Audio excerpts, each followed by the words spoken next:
I was 21 years old when I found out my therapist had been buying access to me for 3 years. Dr. Rebecca Marsh, the woman I told everything to. The woman who helped me process my family trauma. The woman who convinced me to keep going back home every weekend because, she said, healing required confronting your past. She wasn't helping me heal. She was keeping me available. She was one of 17 people who had been paying my family to access me every Friday night. And the person organizing it all? My own mother, who was splitting the profits with my father, who had brought my uncle into the operation, who had convinced my older brother to recruit his friends. My entire family had turned me into a business, and the therapist I trusted to save me was their best customer. But that's not even the worst part. The worst part is what they were planning to do when I turned 22. The worst part is what I found in my mother's laptop. The worst part is realizing that if I hadn't discovered the truth on that specific Tuesday in March, I would have disappeared permanently within 6 weeks. And my family would have collected a life insurance payout and moved to Florida like they'd been planning for months. If you're watching this and you think family betrayal has limits, I'm about to show you it doesn't. Subscribe right now, because by the end of this story, you're going to need to talk to someone about what you just heard. This is the only witness. Let me take you back to where this actually started. Not when I was 21. That's when I found out. This started when I was 17. That's when my family decided I was old enough to be profitable. It was the summer before my senior year of high school. My parents sat me down at the kitchen table and told me we needed to have a family meeting. My older brother Marcus was there. He was 23. He'd just graduated from college and moved back home while he looked for a job. My uncle David was there too, which was weird because he didn't live with us. He lived 2 hours away and only visited on holidays. My mom started talking. She said the family was going through financial difficulties. My dad's business wasn't doing well. They were behind on the mortgage. They might lose the house. She said everyone needed to contribute. Marcus was going to start paying rent. I was going to need to get a job. Everyone had to help. Then my dad said something that didn't make sense at the time. He said, "Amber, you're an adult now."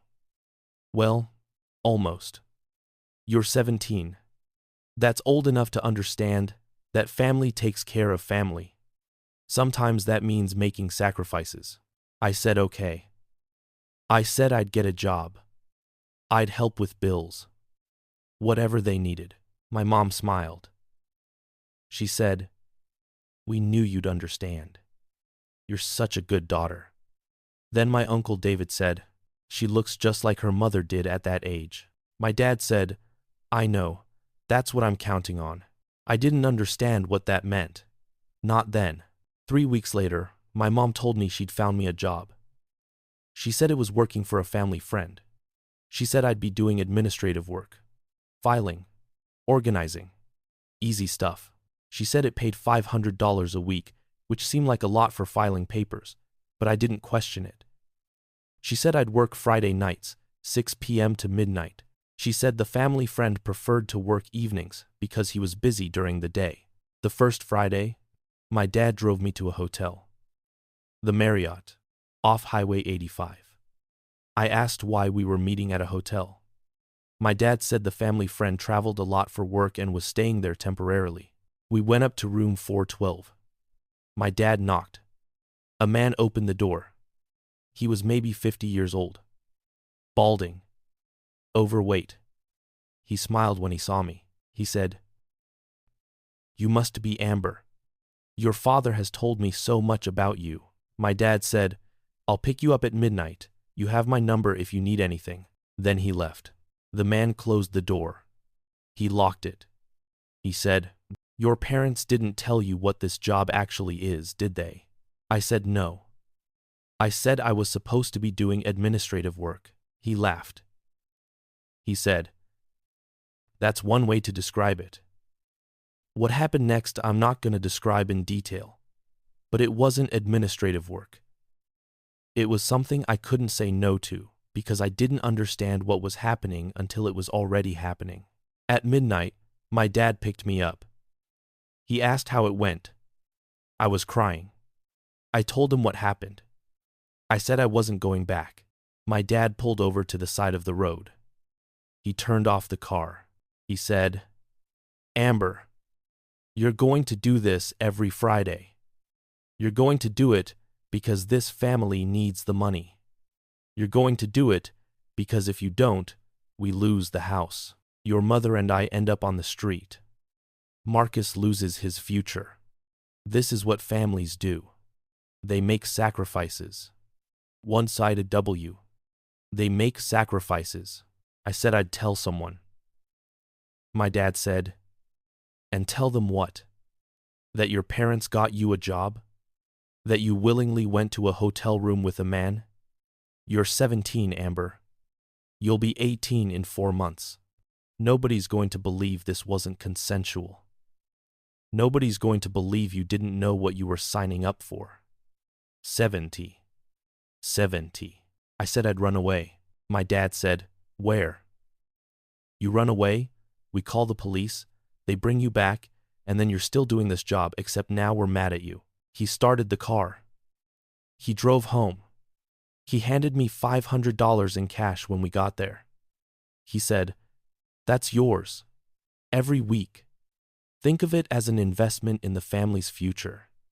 If you're still watching this, subscribe right now. Because what I just told you, that's not even close to the worst part. That's just the beginning. For the next 4 years, I went to that hotel every Friday night. Sometimes it was room 412. Sometimes it was different rooms. Sometimes it was the same man. Sometimes it was different men. My father would drive me. He'd drop me off.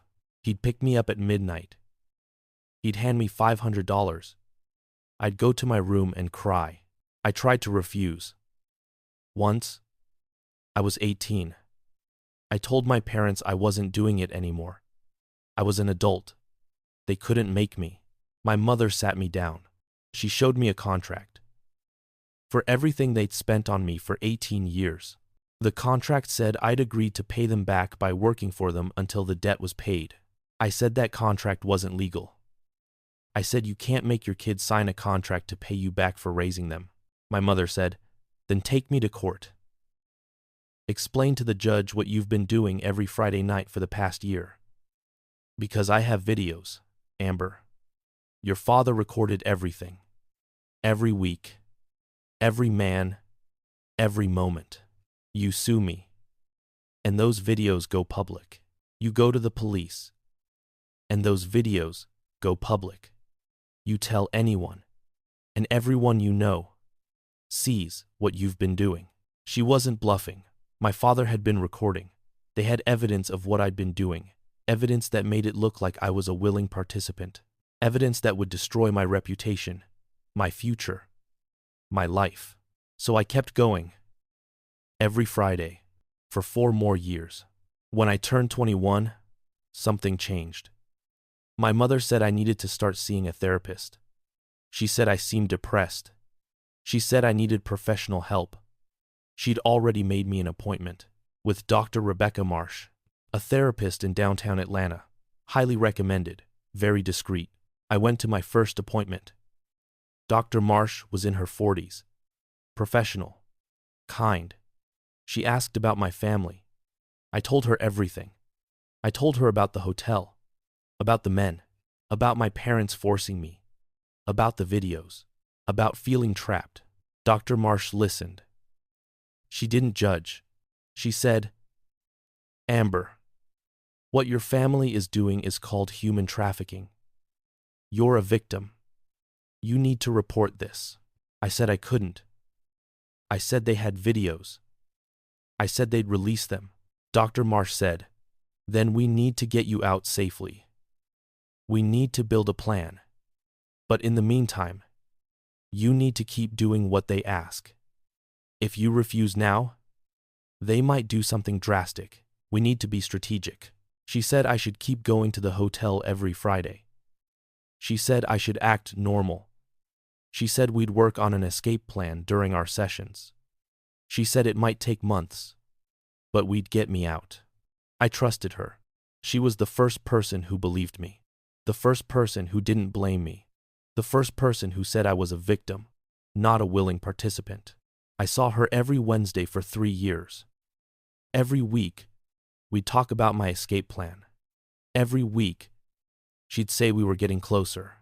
Every week, I'd go back to that hotel on Friday. Then, one Tuesday in March, my mother left her laptop open on the kitchen table. She'd gone to the grocery store. I was home alone. I saw an email notification pop up. From Dr. Rebecca Marsh.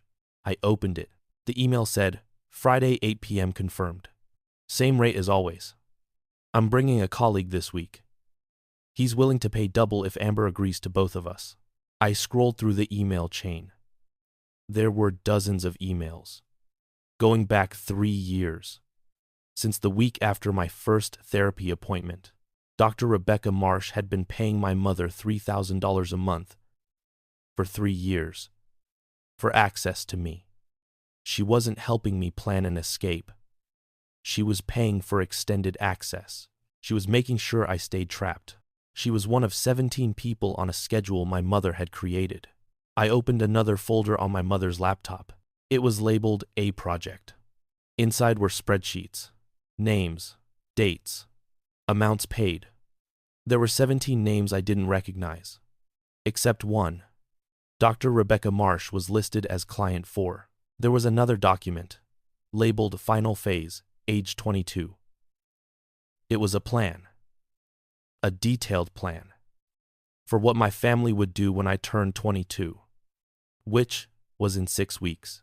The plan said my parents would take out a life insurance policy on me. A car accident. They'd already picked the location. A curve on Highway 85, where accidents happened frequently. My father would drive. He'd rig the car. I'd die. They'd collect $2 million. They'd split it with my uncle and my brother.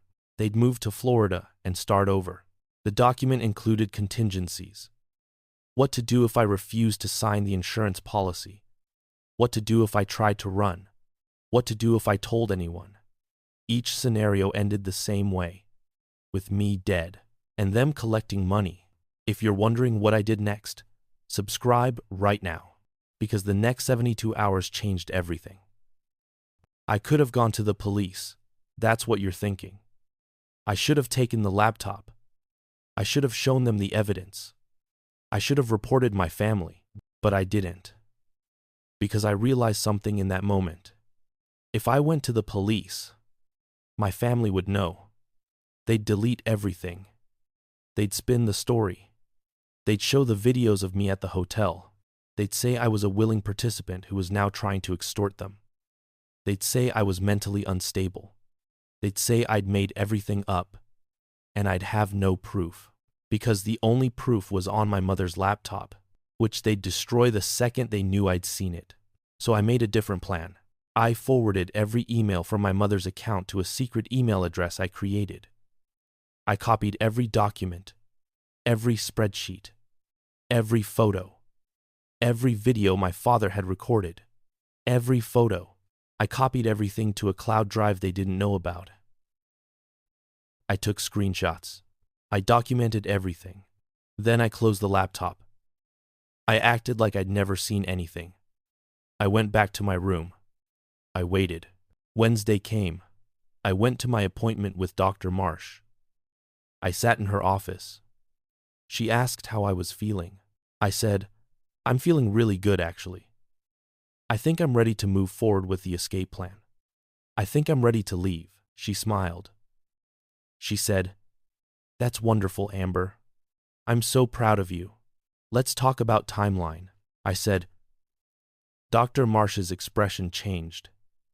She said, Amber, we've talked about this. If you run without a plan, your family will find you. They'll hurt you. We need to be strategic. I said, Right, strategic. Like you've been for 3 years. Her face went pale. She said, What do you mean? I said, I know you're Client 4. I know you've been paying my mother $3,000 a month. I know you're not helping me escape. You're paying to keep me trapped. She stood up. She said, Amber, I don't know what you think you saw, but, I said, I saw the emails. I saw the payment records. I saw everything. And I copied everything. And go. I saw the payment.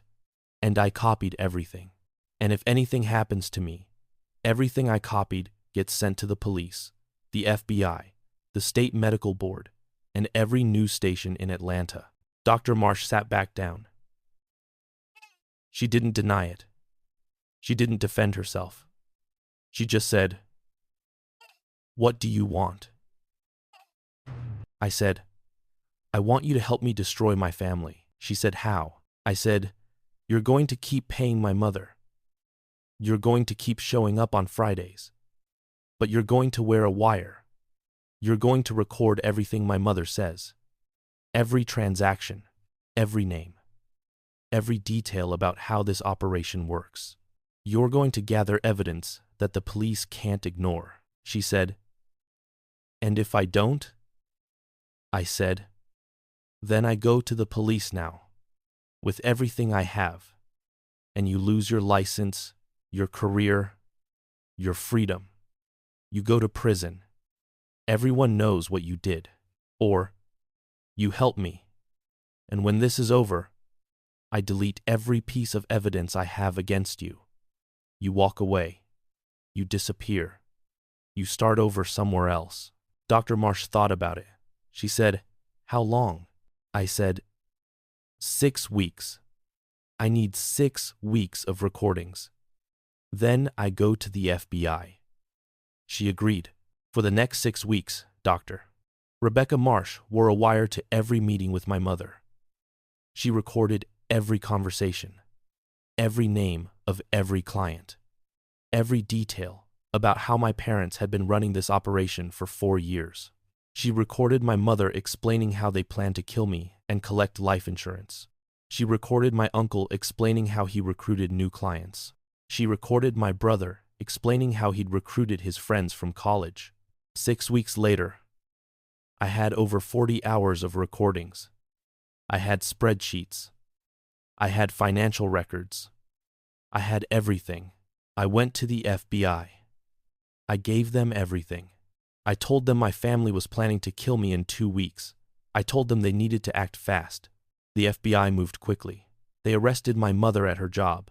They arrested my father at home. They arrested my uncle at his house 2 hours away. They arrested my brother at his apartment. They arrested 14 of the 17 clients. 3 had fled the country. Dr. Rebecca Marsh disappeared. I kept my word. I deleted every piece of evidence I had against her.